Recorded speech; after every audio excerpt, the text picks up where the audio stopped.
del Santo Evangelio según San Lucas. Gloria a ti, Señor. En aquel tiempo todos los publicanos y pecadores se acercaban a Jesús para escucharlo. Los fariseos y los escribas murmuraban diciendo: este hombre recibe a los pecadores y come con ellos. Jesús les dijo entonces esta parábola. Un hombre tenía 2 hijos. El menor dijo a su padre: Padre, dame la parte de herencia que me corresponde. Y el padre les repartió sus bienes. Pocos días después el hijo menor recogió todo lo que tenía y se fue a un país lejano, donde malgastó sus bienes en una vida licenciosa. Ya había gastado todo cuando sobrevino mucha miseria en aquel país y comenzó a sufrir privaciones. Entonces se puso al servicio de uno de los habitantes de esa región, que lo envió a su campo para cuidar cerdos. Él hubiera deseado calmar su hambre con las bellotas que comían los cerdos, pero nadie se las daba. Entonces recapacitó y dijo: ¿cuántos jornaleros de mi padre tienen pan en abundancia? Y yo estoy aquí muriéndome de hambre. Ahora mismo iré a la casa de mi padre y le diré: Padre, pequé contra el cielo y contra ti. Ya no merezco ser llamado hijo tuyo. Trátame como a uno de tus jornaleros. Entonces partió y volvió a la casa de su padre. Cuando todavía estaba lejos, su padre lo vio y se conmovió profundamente, corrió a su encuentro, lo abrazó y lo besó. El joven le dijo: Padre, pequé contra el cielo y contra ti, no merezco ser llamado hijo tuyo. Pero el padre dijo a sus servidores: traed enseguida la mejor ropa y vestidlo, ponedle un anillo en el dedo y sandalias en los pies. Traed el ternero engordado y matadlo, comamos y festejemos, porque mi hijo estaba muerto y ha vuelto a la vida, estaba perdido y fue encontrado. Y comenzó la fiesta. El hijo mayor estaba en el campo. Al volver, ya cerca de la casa, oyó la música y los coros que acompañaban la danza, y llamando a uno de los sirvientes le preguntó qué significaba eso. Él le respondió: tu hermano ha regresado, y tu padre hizo matar al ternero engordado porque lo ha recobrado sano y salvo. Él se enojó y no quiso entrar.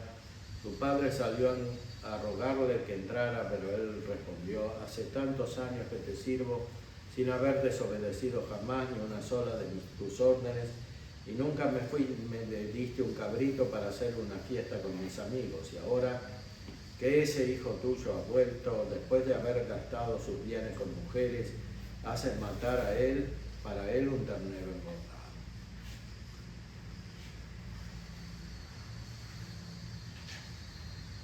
Pero el padre le dijo: hijo mío, tú estás siempre conmigo y todo lo mío es tuyo. Es justo que haya fiesta y alegría, porque tu hermano estaba muerto y ha vuelto a la vida, estaba perdido y ha sido encontrado. Palabra del Señor.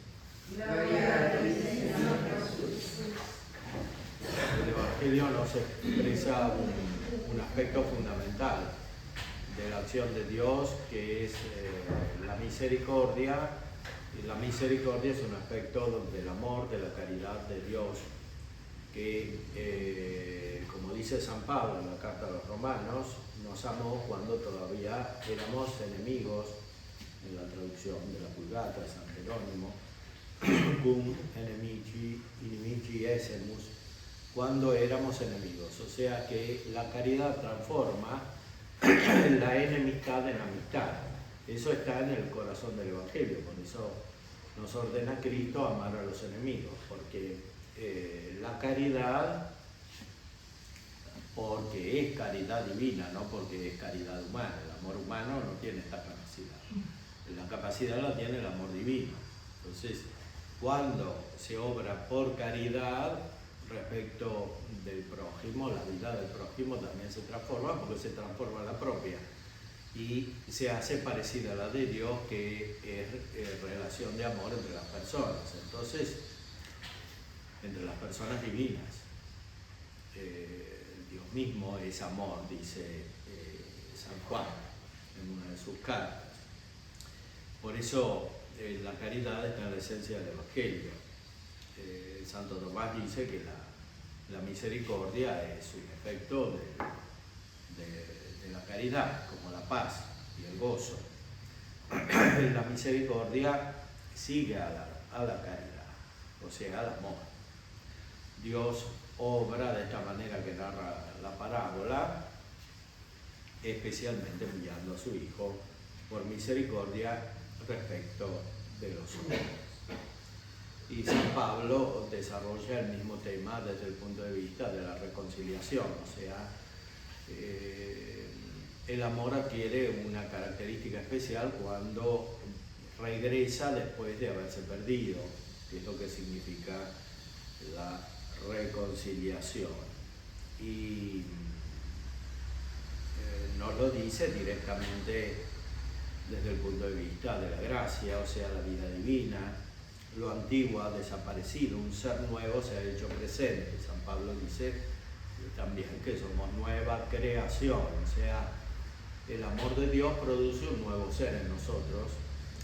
Santo Tomás dice que ya la creación natural es por misericordia, porque no responde a un acto de justicia, porque la justicia requiere una relación con otro que existe, pero en la creación no existe nada. Entonces Dios pone el ser ya más por misericordia que por justicia.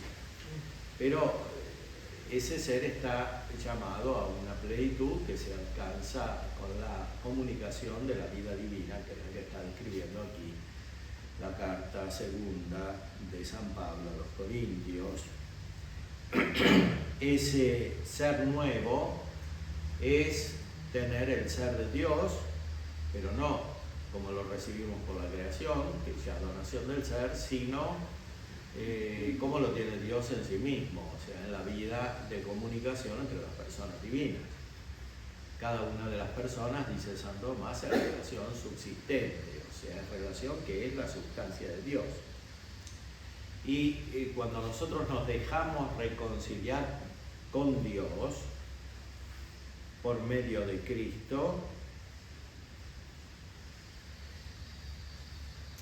entramos en la vida de Dios, porque tenemos el amor de Dios. O sea, el amor de Dios hacia nosotros produce el amor nuestro hacia Dios, que es el mismo que nos fue comunicado. Entonces, como el amor de Dios es difusivo, porque es la raíz de todas las obras de Dios, también nuestro amor es difusivo.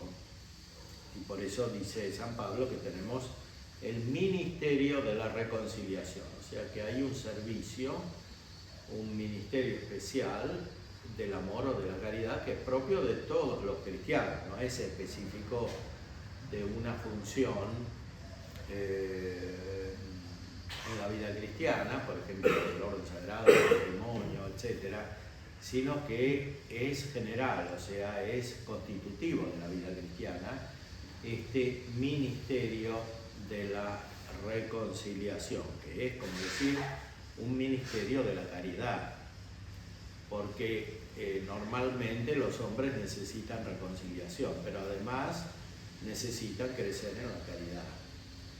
Y ese crecimiento a la caridad implica también una reconciliación, porque aunque haya caridad, también siempre hay aspectos de litigio o de enemistad.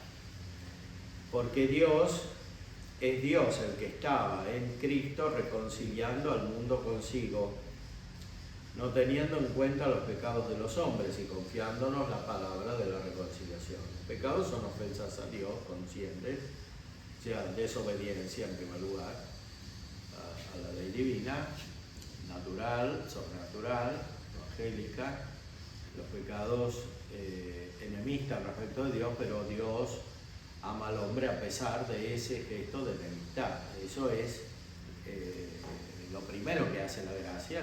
San Pablo en la carta a los Romanos lo llama justificación, o sea, el amor de Dios produce que en primer lugar el hombre sea justo, o sea, obediente, y después que tenga amor, en el sentido personal, o sea, que tenga la caridad. A nosotros que ya hemos recibido la caridad, hemos sido reconciliados, se nos confió el ministerio de la reconciliación, y ese ministerio es principalmente un ministerio de la palabra de la reconciliación. Nosotros somos entonces embajadores de Cristo, y es Dios quien exhorta a los hombres por intermedio nuestro, porque no se trata tanto de hacer. Hablar es más importante que hacer, porque el hacer se refiere a una transformación del mundo externo, pero el hablar implica por naturaleza una relación personal. No se puede hablar con las cosas, se puede hablar solamente con las personas. Entonces, la caridad implica en primer lugar un lenguaje y solo secundariamente una operación externa. Entonces, en la mentalidad moderna hay una inversión, o sea que es más importante hacer que hablar. Por ejemplo, dar de comer a los pobres o colaborar con algo, etcétera, en silencio parece más importante que hablar. Pero la palabra de Dios nos dice lo contrario, o sea, es más importante hablar, porque lo más importante es la relación personal. O sea, lo que inmediatamente expresa la caridad, la reconciliación, es hablar. Y de hecho, la realidad fundamental no es el silencio, como decían algunas herejías antiguas, gnósticas, sino la palabra, o sea, el verbo de Dios. Cristo es la palabra de Dios. O sea, el Padre habla, y lo que habla es el verbo.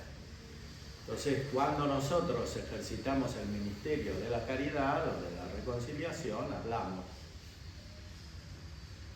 Es la palabra. Cristo en el Evangelio nos manda a hablar. O sea, cuando nos manda a evangelizar, nos manda a hablar. Claro, hay un tipo de lenguaje que corresponde al modo de ser. Hay un autor clásico, Dionisio Cartujano, dice, bueno, yo hablo en estilo monástico, me sale porque soy monje, entonces hablo en estilo monástico. El lenguaje mismo del escrito en el cual se expresa es monástico, pero hay un lenguaje cristiano en general, que es el que surge de la caridad, que es universal en la vida cristiana. Entonces somos embajadores de Cristo. El embajador es el que habla, el que lleva el mensaje. Por eso os suplicamos en nombre de Cristo, dejaos reconciliar con Dios. En primer lugar, aquí habla San Pablo con los de esta comunidad de Corinto, dejaos reconciliar con Dios. Aquel que no conoció el pecado, Dios lo identificó con el pecado en favor nuestro, a fin de que nosotros seamos justificados por Él. Aquí hay una frase misteriosa que a veces se interpretó mal, o sea, como que Cristo se identifica con el pecado en el sentido de que Él es pecador. Eso evidentemente no es así, o que Cristo está en el infierno, cosas por el estilo, que son desviaciones modernas de la teología moderna, influida por el protestantismo. Aquí está claro que lo que dice es que asumió la figura del pecado, o sea, de la humanidad signada por el pecado, o sea, lo mismo que dice el capítulo 2 de la carta de los Filipenses, que asumió la forma de siervo, morfen dulul labor, o sea, recibiendo la forma, la figura de siervo, o sea, la condición humana nuestra aquí, que es más bien de servidumbre, como indica la parábola del hijo pródigo que hemos escuchado. Entonces, Cristo se identifica con nosotros, pero esto es fruto de la caridad. Y San Pablo lo dice para que reaccionemos en la recepción de la caridad, del amor, de la reconciliación, a fin de que nosotros seamos justificados por Él, porque sin la caridad no hay justicia, al menos perfecta. Toda justicia humana es siempre imperfecta. No, o sea que no es del todo justicia, tiene aspectos de injusticia la conducta humana si no hay caridad. Y en cambio con la caridad sí hay justicia perfecta. Hay justicia en el sentido propio del término, porque no se puede evitar toda injusticia sin la caridad, pero además la caridad hace que la justicia auténtica se perfeccione.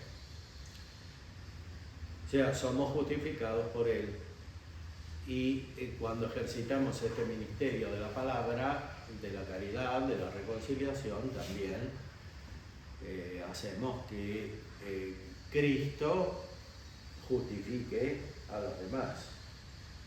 Y esto significa no solo a las personas, sino también a la sociedad.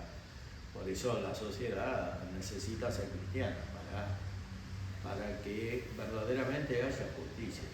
No es que los cristianos estamos al servicio de la justicia del mundo, es al revés. O sea que la justicia del mundo se produce porque existe la vida cristiana, no solo individual, sino social. Es lo que enseña la Iglesia de muchas maneras, los papas en las encíclicas, el Papa Pío XI, el Quas Primas, ¿no? El reinado social de Cristo.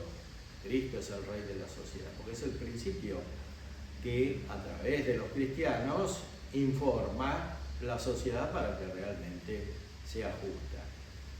Pidámosle al Señor entonces que podamos ejercitar este ministerio del cual nos habla San Pablo y que es esencial en nuestra vida cristiana.